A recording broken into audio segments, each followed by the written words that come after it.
myself, instead of the path of, least resistance, I started choosing the path of most resistance to prepare myself for the journey that was coming my way. And you realize through hard work, you can outwork anybody, no matter how badass they are. But that's the part people don't want to dive into. It starts with yourself, man. You got to start diving into those things that you are afraid of. You don't gain confidence by going to the spot that makes you feel good. It's going to be a false reality.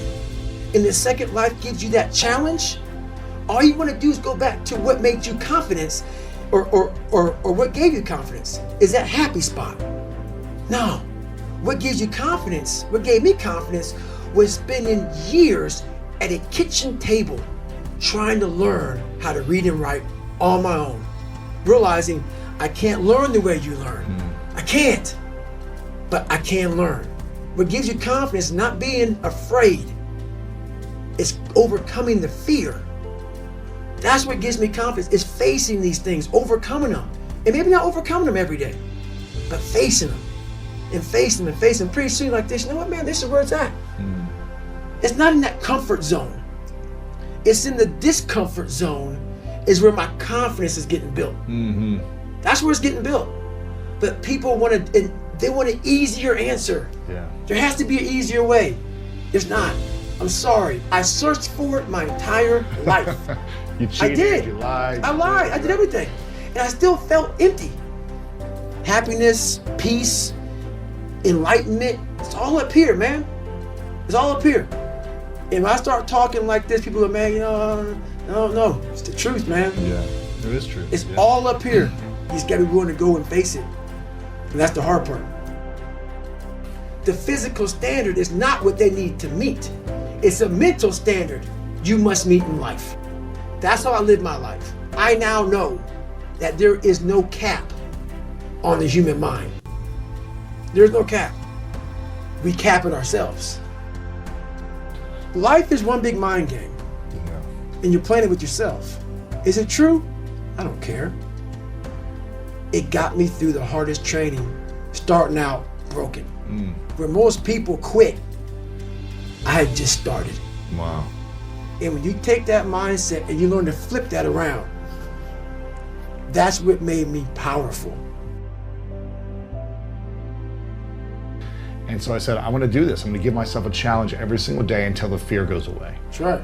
And I feel like that's what more of us should be doing. I'm hearing that's how you live your life. That's all it is, man. And it helps me feel so much more confident. When you overcome that fear of saying this doesn't have control over me anymore. That's right. It's like you can be at so much more peace. It's 100%. In your life. A lot of us speak in hollow words.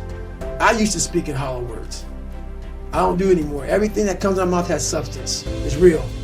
And we all have these feelings in our bodies, in our minds, in our souls. I act on mine. A lot of us who are afraid of something, we allow our minds to choose the path of least resistance, so we go a different route. When I'm afraid of something, it's telling me you must conquer do this that. thing. You must do that. Yeah. You have to go that way. And most of us don't understand that mentality. We go left and we wonder why we haven't fulfilled something in our lives. It's because we continue to take the journey that is mapped out.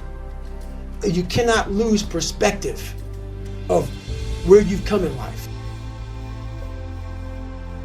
I'm trying to give people a different thought process of life where failure, hell, disappointment, discomfort is a great learning tool. And many people don't understand that, but it's these few moments in life that you have. Like for me, I always talk about it. Rocky 1, round 14. That 1 2-minute and 13-second clip of Rocky getting up when Apollo knocked him down. That one clip, when I was going through a very bad time in my life, I saw what I wanted to be. And it wasn't a guy that won. It wasn't a guy that won everything he did. It was a guy that kept getting up after being knocked down. So I realized if that 2 minutes and 13 seconds changed my life, that's all it was. I saw something that I needed to be in the world I was living in. Maybe my story will give someone the 2 minutes and 13 seconds they need to change their life. Millions of people live in a very comfortable place. That's fine. Don't listen to me. A lot of people are looking for that 2 minutes and 13 seconds. And I might be that person. Everybody's got a story.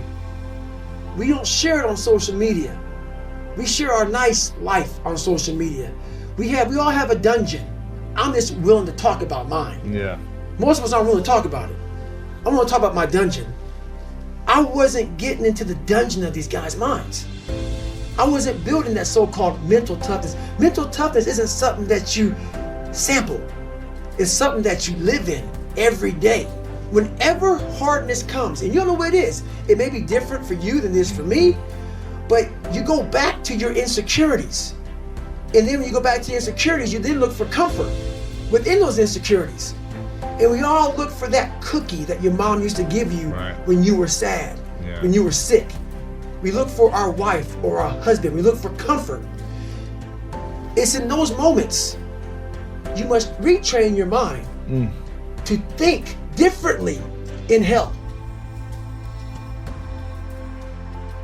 So it's that quiet place. Wow. It's that place by yourself. It's those hours and years and decades by yourself in the grip of life.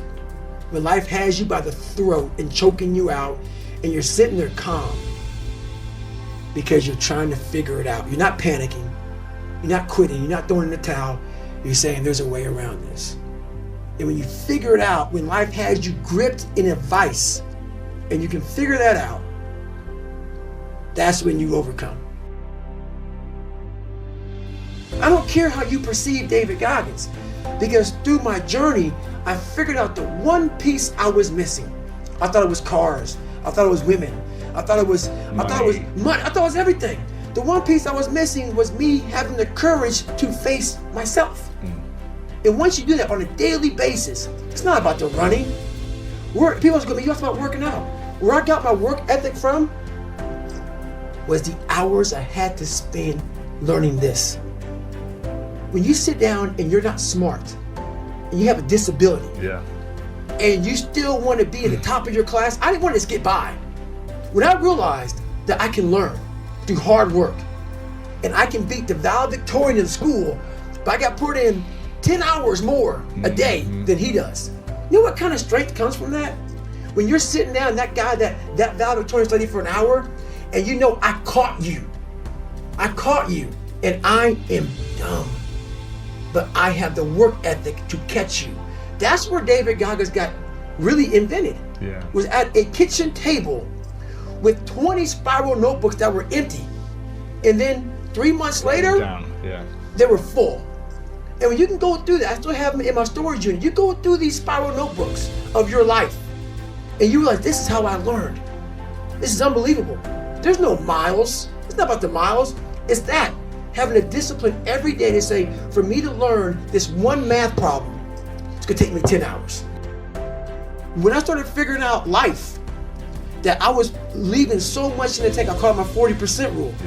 I was leaving so much in the tank. Once I realized, my God, man, I was this dumb, fat kid being bullied, and now I'm a 180-pound person, lost 106 pounds in less than 3 months.